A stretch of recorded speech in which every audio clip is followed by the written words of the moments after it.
Good morning, everyone. Appreciate you all getting out of bed bright and early to be here for the first talk of the morning. Always nice to have a full house at 8 o'clock.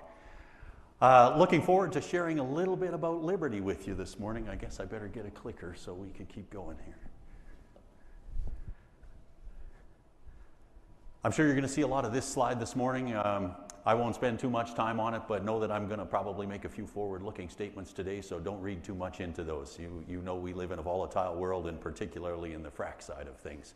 That is absolutely true. Liberty will be 15 years old next year, and that's a pretty exciting milestone for us. Certainly, I would tell you that when we dreamed up the idea of Liberty back in 2011, couldn't possibly have imagined the journey that we would find ourselves on. Sorry, a quick note, I noticed the timer hasn't started, so I don't want to run too long if somebody wouldn't mind starting that countdown. Couldn't have imagined the journey that we would have found ourselves on over the next 15 years. And we started out with a very, very simple mission at Liberty, and that was to build the best damn frac company, period. I don't know how many of you follow the Kimberlite survey, but the results for this year just came out. And I think now for 8 years in a row, which is maybe as long as the Kimberlite survey has happened, Liberty has been ranked the #1 frac company in the United States. And so I'm incredibly proud that we have successfully accomplished the goal we set out to achieve. Now that's not a small mission to undertake, but to us it seemed like something that was relatively straightforward given past experience in the service industry. Of course, we're very people intensive. You can see we have a little more than 5,500 employees today. If you could create a culture where people would want to come and stay and make a career of it, particularly out in the field, we believed you could do differential things. You could deliver a differential offering that was unrivaled in the space. And so that was our whole goal from the very outset, was to create an environment where particularly those staff that are at the tip of the spear, the folks that are running the pumps, the blender, the hydration unit, who are doing equipment maintenance, the E-techs and the mechanics, would want to come and stay. And not just stay for a while, but to stay for their career. And that if we could accomplish that, amazing things would happen. And so we find ourselves here 15 years later now. Last year we did a little more than $4 billion in revenue. We have an operating platform that spans North America. And we have recently stepped out into Australia. We have launched a power business. We are going to evolve into the power generation world. And I'm going to spend a little bit of time talking about the steps along the way, the things that have led to this, the pieces of the puzzle that we have brought together. But before I go there, I want to take one more step back in history. We became a public company back in 2018, and as we were out on the road, we shared a slide with people, and it talked about how it was that you would make money in the frac business, what the formula was for profitability. And it was a relatively straightforward formula. It starts with utilization, the amount of time that you find yourselves out on location doing work for a customer, times the throughput, the amount of work that you get done out there each and every day, times the price that you get paid for that work. Of course, that's the variable we have the least control over, and certainly today the one I'm probably hanging my head about the most. Less the cost of doing business, and that derives the profitability. And so we have control over primarily 3 of those variables. The top 2, the amount of time we're out on location. Number 2, the amount of work that we get done. And then number 3, the cost around delivering that service. And if we're great at those 3 things, then we're going to have a very successful business. And I'm going to talk about the inputs to that. A bit of a rundown memory lane, so to speak. So I've been in this business a little more than 25 years now. 1998 was when I got started. And I was privileged to find myself in the frac world. I didn't know what a frac was when I started in 1998, but little did I know it would be something that would ultimately change the course of energy history here in the United States. And so I consider myself incredibly blessed to have been along on that journey, but even more blessed to have found my way into partnership with people who were truly pioneers in this. Chris started Pinnacle Technologies back in 1992. Again, in a bit of a blind squirrel finds nut story, found ourselves at the tip of the spear in developing unconventional fracturing. Dr. Mike Meyerhofer, who leads our engineering team, published what is now a pretty famous paper way back in 1999 called "We Don't Need No Stinkin' Proppant." I think we had to take the word stinkin' out because SPE didn't consider that appropriate language for a technical paper at the time. But that was really the launch of slick water fracturing, this whole idea that has transitioned us from a country that was importing a meaningful amount of energy to a country that now finds itself a net energy exporter. Pinnacle Technologies really, I think, carried the torch for a good stretch of the time with many partners around the development of many unconventional theories. We've carried that on at Liberty with the continuation and evolution of technology that it ultimately continues to support that great work. Liberty today operates across North America. And if you think back to that formula I was talking about, there's a few key pieces of the puzzle here that play into that. When you think about utilization, the amount of time that you're out on location, the amount of time that customers call you to go to work, there are some things that they're thinking about when they make that decision. Of course, price is one of those things, but it's certainly not the only factor. And in many cases, it's not the top factor. Execution on location. You want to go out there and you want to find a way to execute at the highest level possible with as safe an operating environment as possible. We have been working hard over Liberty's history to push towards execution of over 24 hours a day, really to pump nonstop. And that journey has come a long ways. In 2011, when Liberty was founded, we were working daylight operations only. We only worked a 12-hour shift. Fast forward to today, and we have found ourselves in situations where we have pumped more than 10 days continuously without a single interruption in the pumps running. That's really a phenomenal story around the utilization of an asset and ultimately the ability to drive down the cost of completing an unconventional well. But it's the hard work that goes into that and all that underpins that ensures that you are out on location and that utilization is as high as possible. Technology is an important piece of the puzzle. We have a long history at Liberty of technology innovation that starts with things like containerized sand and the quiet fleet here in the DJ way back in the 15-16 downturn. If you just look at the last 5 years in Liberty's world, we have rolled out eFrac in the form of digiFrac, along with the power generation to support that. We have rolled out 3 iterations of digiPrime. First of all, the MTU version, second, the Caterpillar version, and third, the variable speed Cummins version. We have acquired PropX and transitioned the logistics world in sand from a world of running dry sand only to a world of damp sand, and most recently actually transporting sand by slurry pipe rather than having to load it in a truck. We have launched a CNG business, the compression, delivery, and distribution of CNG on location, and upped the game on that, and now we are going to start in the power business. We have done an incredible amount from a technology standpoint on surface, but also in the subsurface. We remain one of the only companies, I think, in the frac space today that still has a complete engineering department. That includes a geology team, a reservoir evaluation team, a frac engineering team, and a big data analysis team that goes alongside of that to help support our customers in figuring out what the best possible frac design is to go along with that. We've layered on top of that artificial intelligence now, and I'm going to spend a little bit of time in a second talking about the impact of that on operations. You put all of those pieces of the puzzle together, you think back to that formula, and you find an outcome that looks like this. This is Liberty's cash return on capital invested over the entire history of the company. You can see that average is 24%. That's 50% higher than the S&P 500 and meaningfully higher than the OSX average, about 2.5 times. We said when we went public that we were never going to change our mindset about how we ran the company. As a private company, you look for opportunities to reinvest capital in the business, to find ways to grow your earnings on that capital. And that comes through being the best provider to your customers in the form of technology and efficiency and throughput and safety and the supply chain and all of the underpinnings that make that work. And if you bring all of those things together, you're thoughtful about when you deploy capital, you can generate strong returns like this. And so, while a capital returns program to shareholders is, of course, a part of our strategy, to the extent we can, you can see that we have a pretty compelling proposition for reinvesting dollars in the company. And well, that's a pretty lumpy graph. Of course, we've lived through 2 of the biggest downturns that I've seen in my career in the time that Liberty's been a company. The average of those things is pretty strong.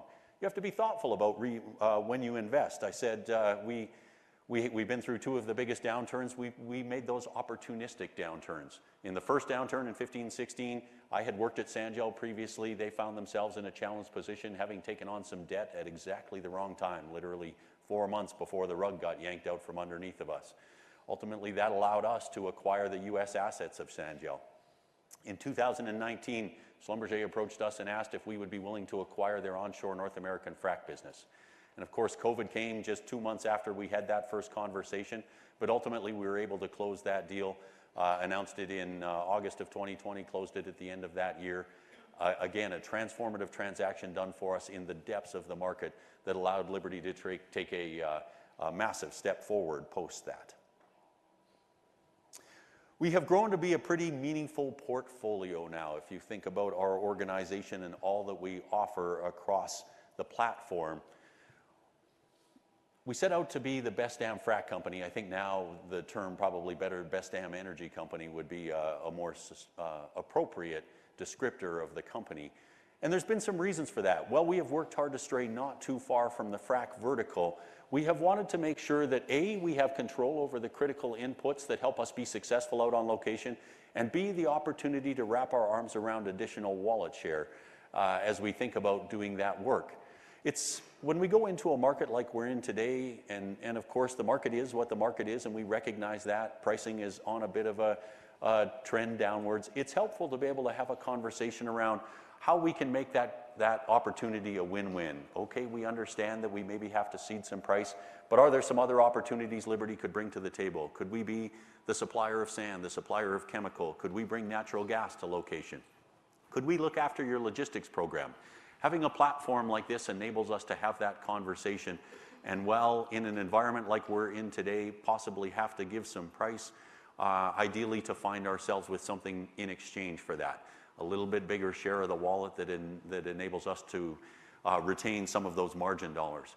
It's also critical for ensuring success in those variables I talked about. When we think about utilization on location, when we think about driving efficiency, it's critical to have control over the variables that ultimately decide whether or not you can be successful there. If you think about executing on a frac job, there are really a couple of very, very important things you cannot do without. You cannot do without fuel, you cannot do without sand, and you cannot do without water. If you don't have those three things, you are not going to find your way to a frac job. Now, we don't do anything on the water side of things, but we were very, very conscious about retaining control over as much of the logistics program as possible. Ultimately led to us acquiring Propex and making sure that we had a strong logistics offering inside of our portfolio. I think of all of the pressure pumpers out there, we probably deliver more of the sand that we pump down hole than any one of our peers. And that's because we strive to keep control over that. That's an important input for us when we think about executing 24/7, 365, driving efficiencies to the highest possible level. Fuel was a big one. Diesel fuel is ubiquitous. You can find that almost anywhere out in the oil field. But as we started the transition to natural gas, as we began launching our Digi platform, first in the form of DigiFrac, which is gas-fired power generation, driving an electric pump, and then ultimately DigiPrime, which is a natural gas direct drive solution, engine transmission pump, we came to recognize that that fuel source, the supply of that natural gas, was going to be critical to our success. That's not so ubiquitous in the field. It's not so easy to find natural gas out there, particularly delivered in the volumes, quality, and with the precision that we need to ensure execution. And so we made a very, very conscious decision as we launched the Digi platform to get into the CNG business. We own our compression facilities in both here in the DJ and down in Texas. We own our own trucking fleet to deliver that CNG to the field. We own the equipment to distribute that gas to our equipment on location. We own gas processing equipment for when we are going to use field gas. All of that with the goal of ensuring that we can execute at the highest level, that our pumps are getting not only the volume of fuel, but at the right conditions, and with the right quality to ensure successful execution. When we started on eFrac, we made the very conscious decision to own power generation. We chose not to use a third party because, again, if there's one thing that could let you down, it would be a lack of electricity. And so That has been true in every one of these cases. These are things that we view as critical to our success as an entity, very, very closely tied to our core business of frac, and so they represent an important piece of our puzzle today. Ultimately, the addition of all of those things has dramatically changed the earnings profile. So you can see a bit of a transition here from our early years, 2017, 18, 19, not hugely vertically integrated at that point in time. We did not have the CNG business. We did not have PropX internal to the company. We did not own the sand mines at that point in time. We didn't have wireline as part of our world. All of those things together have enabled us to, in a arguably more challenging time frame, deliver higher earnings and EBITDA on a company basis. That's the compelling proposition for us to consider looking, or to continue to look at, additional opportunities that underpin our core business. And now ultimately to take some of those skill sets and step out into a different world. This is an important slide I want to spend a little bit of time on. The industry spends a lot of time talking about headline fleet count. When we started Liberty back in 2011, really started heading into 2012 as we really got our feet underneath of us, we considered a frac fleet 40,000 horsepower. That was how many pumps we attached to a fleet. That's about 16 pumps. Today, if you looked across our fleet, I would tell you that we have fleets as small as 60,000 horsepower and probably approaching 120,000 horsepower now, attached to a single fleet. And so when you hear the number active fleet count, what does that mean to you? How much horsepower is attached to that? How do you think about that in the context of effectively utilized assets available in the field today? And what does that mean when we start to think about what's going to happen when eventually we start our way back out of the downturn we find ourselves in, incremental demand for frac equipment starts to show up? How quickly does the market tighten, and what does that mean from a pricing signal standpoint? I have suggested, I don't think anybody's taken on the challenge yet, but I've suggested that one of the data companies needs to start thinking about our world in horsepower hours. That's the unit of work that we think about. Amount of horsepower required times the number of hours that it's going to pump. If you could wrap your arms around that for our industry, that would give you some sense of how much work has to be done and how fully utilized the asset base is today. I would tell you that our headline fleet count is coming down. We announced on our last earnings call that we were lowering our headline fleet count. And yet, as I stand in front of you today, every single pump that we have is required in the field. That's because our fleets continue to evolve. As we think about this very challenging market that we're in, one of the opportunities for lowering the cost of producing a barrel of oil or an MCF of gas is finding additional efficiency on location. Rather than just continuing to ask for price, one of the things we can do is go looking for ways to change the economic outlook. And we can do that through something like simul-frac.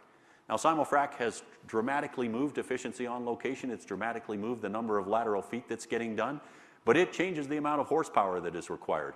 Depending on how the E&P chooses to execute that, it could be as little as 25 or 30% incremental horsepower on location. It could be as much as 2x the horsepower required on location.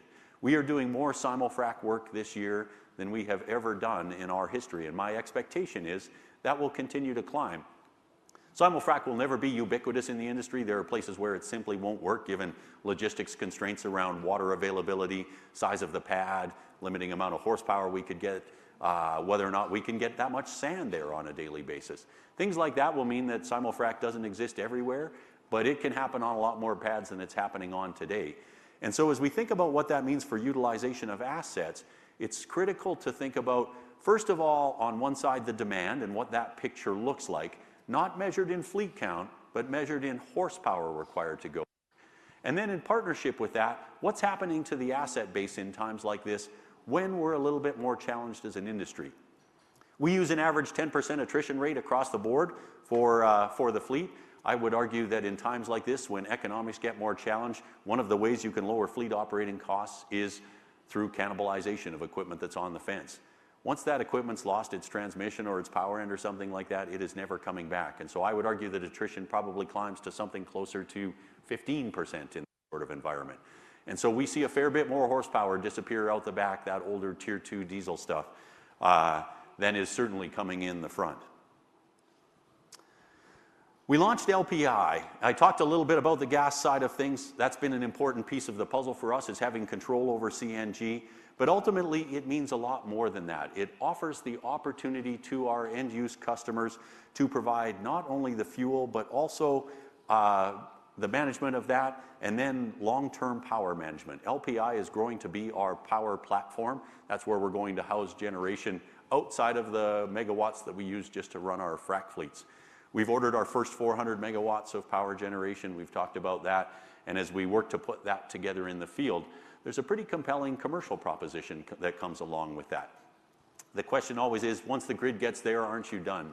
I think absolutely not. If you go out and look in the paper today, you will read story after story after story about what's happening to prices on the grid. The inability of the grid to keep electricity prices flat. They are certainly growing, not at inflation, but at numbers meaningfully higher than that. Power generation co-located with an asset offers you a very, very different opportunity. Once the capital is invested, and presuming we have control over the fuel supply, which we certainly do from a midstream standpoint, there is a real opportunity to provide long-term surety around the price of power generation. And it's certainly at a price that could be very, very competitive with the grid today, and I would argue highly competitive with the grid 5 years from now. And so I think this offers a very, very long-term compelling proposition. We are focused primarily on gas recip. This is some work that a fellow by the name of Rob West at Thunder Said Energy did, just to give some context around what asset might be the right asset to bring to the table given the price of gas and the uptime required. You've all heard the term 5 nines reliability. That's what data centers ask for, 99.999% uptime. If you look at where you think gas prices might fall over the coming years, you will see that gas recip fits very, very nicely in there. It fills pretty much that entire sweet spot. We're not going to build a 1 gigawatt data center with gas recip. That simply wouldn't make any sense. But up to several hundred megawatts, it is absolutely the right answer to bring to the table. The asset is incredibly efficient depending on the engine you choose, with a conversion rate, effectively the energy available in fuel converted to electricity, of 50%. That means that compared to the best gas turbine, simple cycle, you will burn 50 to 60% less fuel to accomplish the same thing as you would with a gas turbine. And so we have focused our efforts early on in that gas recip space. I expect as the business grows, turbines will become a piece of the puzzle, but today focused on gas recip. This is just an outlook at the whole energy services platform. We have aimed to provide soup to nuts around power generation, from design and construction all the way through end of power generation management. And so excited about that journey that we are on. We recently announced a partnership with Oklo, small modular nuclear reactor. Our role as the gas recip provider is to provide a firm in-service date to show up there when that customer wants to get started and to deliver that power generation. And then as SMRs become commercialized, to slide that in underneath as the base load capacity and then provide that peaker capacity on top. Data center loads fluctuate by as much as 50% in fractions of a second. That is not something that a nuclear reactor handles very, very well from a power generation standpoint. That is something that we can manage with gas peaker paired with batteries and supercapacitors. So quite excited about that partnership. We have a few other things that we have invested in that we think will play a long-term role in the power generation stack. Alongside of that, that includes Fervo, enhanced geothermal, Natron, who is a sodium ion battery provider, a little less power density, but much higher cycle count, very high discharge rates, and a North American supply chain. And then, of course, we're actually working in Australia now. We view natural gas as an important piece of the puzzle going forward, and so we're excited to be supporting the development of the Beetaloo Basin in Australia. And so why invest in Liberty? Well, there's a long list of reasons there. Hopefully all of the things I have talked about have given you some sense of how thoughtful we have been about the business and what the future holds. I want to take the last couple of minutes to step outside of this world and talk about something else, though. Just a couple of slides, but it wouldn't be a Liberty presentation without us talking about bettering human lives. That is our very, very simple mission at Liberty, to better the lives of the people who work at Liberty, the communities that we work in, and those of the people around the world who deserve access to energy. I love this slide. Arjun Murti deserves credit for the phrase, the lucky 1 billion. If you live in the Middle East, in Western Europe, in North America, in Japan, South Korea, or Australia, you are part of the lucky 1 billion. You consume on average 13 barrels of oil per person per year. You can see in the United States we're dramatically higher than that. If you are amongst the unlucky 7 billion, you consume on average 3 barrels of oil per person per year. We believe that's something that needs to change. If we close that gap by by just doubling their production, or close that gap by even half, we'd have to more than double oil production on the globe today. Peak oil production in 2030? I think not. I don't think there's a compelling story that could be made for providing the amount of energy that is going to be required over the coming years to lift all of these people out of poverty to something closer to the lifestyle that you and I enjoy, without access to meaningful amounts of coal, oil, and natural gas. And we will stand proudly behind that message for years to come, and proudly do what we do each and every day. In line with that, we started a foundation last year called the Bettering Human Lives Foundation. We have a goal by 2030 to transition 1 million homes and 1,000 schools in sub-Saharan Africa from cooking over fires fueled by wood, dung, crop waste, whatever they might find, to clean burning LPG. And so we're working hard on that mission. That's on our website as well if you would like to look that up and find out how to support that. But it's a mission we're proud to be behind, and looking forward to what the future holds there. With that, I'll wrap it up, and I think we head to another room for questions. Thanks very much.